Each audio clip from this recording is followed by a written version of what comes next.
Hi guys, I am Adnan and you are watching Tech with Engineer channel। मैं आज Mi 11 Ultra का review करने वाला हूँ और मैं आपको बताने वाला हूँ कि ये मोबाइल फ़ोन आपको लेना चाहिए या नहीं लेना चाहिए, या फिर इस प्राइस रेंज में आपको इससे अच्छा कौन सा फ़ोन मिलता है। मैं सब कुछ आपको डिटेल में बताऊंगा। अगर किसी को फाइनल ओपिनियन डायरेक्ट देखना है तो इस वीडियो को स्किप करके आगे देख सकता है। वीडियो शुरू करने से पहले प्लीज़ मेरे चैनल को सपोर्ट करो ताकि मेरा चैनल ग्रो हो और मैं आपके लिए ऐसी वीडियो लाता रहूँ। इसके लिए प्लीज़ मेरे चैनल को सब्सक्राइब करो और नोटिफिकेशन बेल को दबा दो। तो सबसे पहले अगर प्रोसेसर की बात करें इस स्मार्टफोन की, तो Mi 11 अल्ट्रा में हमें Qualcomm Snapdragon 888 प्रोसेसर मिलता है जो कि Adreno 660 GPU के साथ में आता है और ये प्रोसेसर हमें 6th Gen AI इंजन के साथ में मिलता है। अगर रैम और स्टोरेज की बात करें तो इसमें हमें LPDDR5 12 GB की रैम देखने को मिलती है और UFS 3.1 256 GB की स्टोरेज देखने को मिलती है।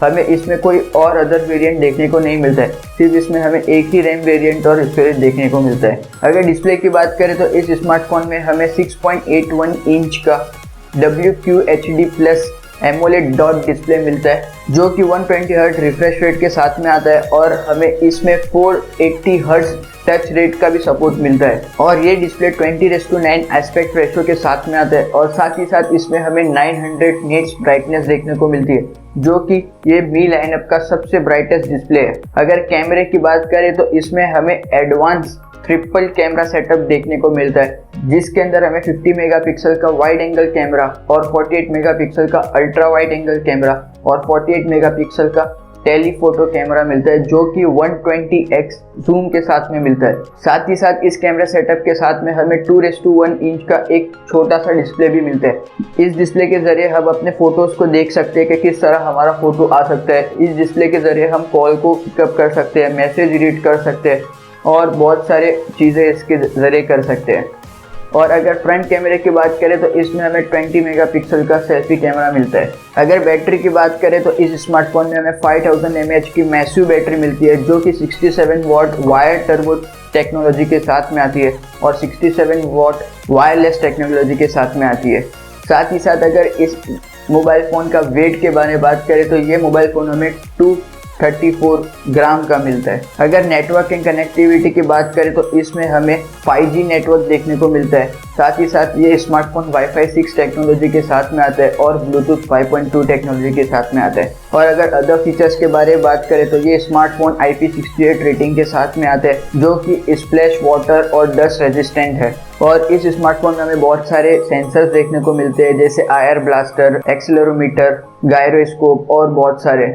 और इसमें हमें NFC का भी सपोर्ट मिलता है। साथ ही साथ ये स्मार्टफोन MIUI 12 के साथ में आएगा जो कि Android 11 के साथ में आता है। ये था कंप्लीट टेक्निकल स्पेक। और अगर इसके रिव्यू के बारे में बात करूँ कि ये मोबाइल आपको लेना चाहिए कि नहीं लेना चाहिए, तो इसका आंसर डिपेंड करता है कि आपको iOS पसंद है या फिर एंड्रॉयड। अगर आपको एंड्रॉयड पसंद है तो आप डेफिनेटली इस स्मार्टफोन को परचेज कर सकते हैं, पर अगर आपको iOS भी पसंद है और एंड्रॉयड भी पसंद है तो एज पर माई रिव्यू आप iPhone 12 मिनी या फिर iPhone 12 तक जा सकते हैं, क्योंकि इस स्मार्टफोन की प्राइस अगर मैं बताऊँ तो इस स्मार्टफोन की प्राइस है 70,000 रुपीज़।